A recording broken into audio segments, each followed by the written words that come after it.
Throughout time, dance has been used as a source of ceremony, storytelling, ritual, and healing. It allows us to tap into our body wisdom, to express ourselves, and connect with others. And for me, just hearing the word dance or saying the word dance resonates in every cell in my body. It brings me joy, feeling of bliss, and always puts a smile on my face. And I've seen it in others too. But ask somebody to dance, you might have experienced this. The reaction's a little bit different. No, I don't dance. I wish I could dance, but I've got 2 left feet. I used to dance, but it's been years. Or how about this one? Raise your hand if you've ever said this or heard this. I can only dance if I had a few cocktails. I've heard that a million times. But if you found yourself saying that, you can dance. Everybody dances. We dance the minute we wake up in the morning. We dance throughout the day. We dance our whole life.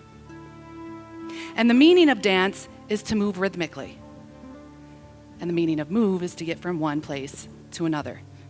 So see, you're all dancers. And your very first dance was in the womb, where you contracted and curled and stretched and twisted, kicked. This dance was not choreographed by anybody. You just innately knew how to do this. Well, then you make your grand entrance into the world, the stage, if you will. You take your first breath of life, and then schedules begin. Your parents mold and shape you into who they think you should be, somebody they recognize. They teach you the shoulds, the shouldnts, the do's, and the don'ts, and I'm not saying that's bad. It's all part of the process, building the foundation for which you can stand upon. Well, then as you grow, you experience expectations, judgments, opinions from family and friends, school, work, society, religion. And you become conditioned. You become trained. And you create these deep grooves inside yourself, inside your psyche. And if you're not careful, these grooves can turn into ruts. Well, then add age on top of that, the wear and tear of the body, the disease or dis-ease,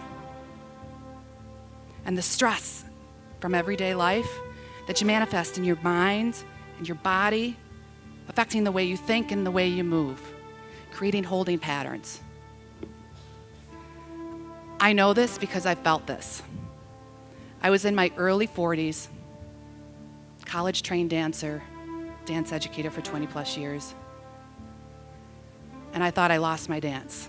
I lost my mojo. And this is what my life looked like. I had a beautiful, sweet, young teenage son who apparently was abducted by aliens because I had no idea who he was. I had a spouse that was in the midst of med school, 2 years in Atlanta. I had a home to take care of. I had a business that I needed to stay creative in. And I had a mother that was failing in health. And day after day after day, my day consisted of waking up, fighting with my son to go to school, going to the dance studio to do the business end of things, which I don't enjoy, going back home to get my son off the bus, fight with him about homework, rush back to the studio to dance or to teach dance all evening with a smile on my face, to go back home to find alien number 1 upstairs, homework not done, alien number 2 if he was home, spending hours and hours studying. And as you can see, these two didn't see eye to eye whatsoever. And my best friend became that glass of wine or 2 preferably red. And my life was controlled by, well, my life. And I allowed the conditions of my life to overshadow myself. I felt like I was carrying a log the size of Texas on my shoulders and a bowling ball in my belly weighting me down emotionally and physically. What a perfect time to get a phone call from a friend who said there's a somatic workshop in Utah given by your dance professor from college. Somatics. Oh my goodness, I forgot. The study of the moving body from within, and I forgot how to move. The re-education of myself, me. I forgot me. So it's like the skies parted, the angels sang. Thought, I have to do this. This is exactly what I need. So I picked up the phone, I called my professor, I registered for the course, and the next day I bought the ticket to Utah. It happened that fast. This workshop was magical. It was truly a spiritual experience for me. I was studying with people from all over the world, different backgrounds, different occupations, massage therapists, counselors, yogis, dancers, students, educators, philosophers, authors, even the police chief from Dayton, Ohio. We spent 5 days of doing somatic body work, guiding each other through small, gentle movements, unlocking our habitual holding patterns, calming the nervous system, finding ease and fluidity in movement, and the dance explorations that excavated the body memory, found that which we had forgotten, and then shedding all that emotional junk that we carry around every day. The yoga and meditation quieted the mind chatter, brought me back to me, right here, right now, living with awareness and intention. So as you can imagine, I floated all the way back to New York. And my dance took on a whole new meaning.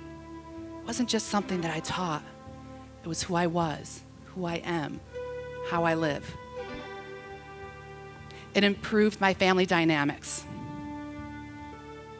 I regained my passion for the dance studio and teaching.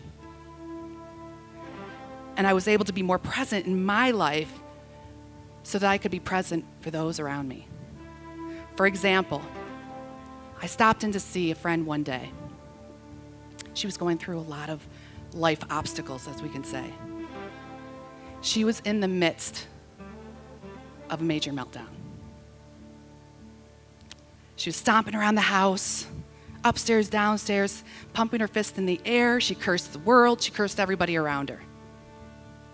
I just sat back, watched and witnessed, shook my head instead of my normal, yeah, life sucks.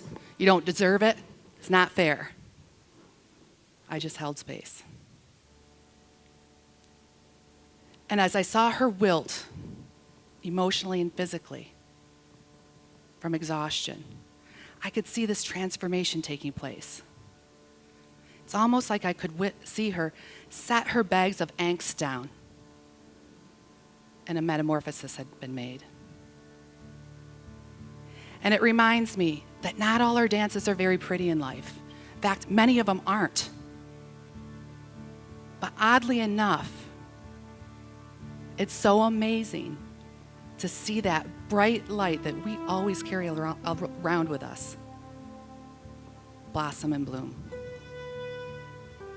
So I'd like to share with you one of my many tools from the Somatic Toolbox. And in order to do this, we're going to use the image of a seahorse, this beautiful creature that dances in the water. So join me. Allow your spine to be soft and supple. Integrate your breath with your movement. And as the seahorse inhales, it puffs its belly, arches its spine, and drops its chin. As it exhales, it returns the spine to neutral and floats the head. So inhale, puff your belly, arch your spine, drop your chin. Exhale, Return your spine to neutral. Float the top of your head to the ceiling. And continue that breath-body dance. And make it smaller and smaller within you, that even the person next to you can't see it happening. And as you continue, let me leave you with this. Take time each day to just stop. Maybe step outside. Breathe.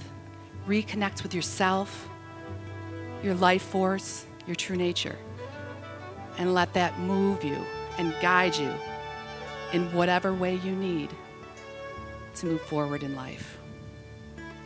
Rediscover your dance. Thank you.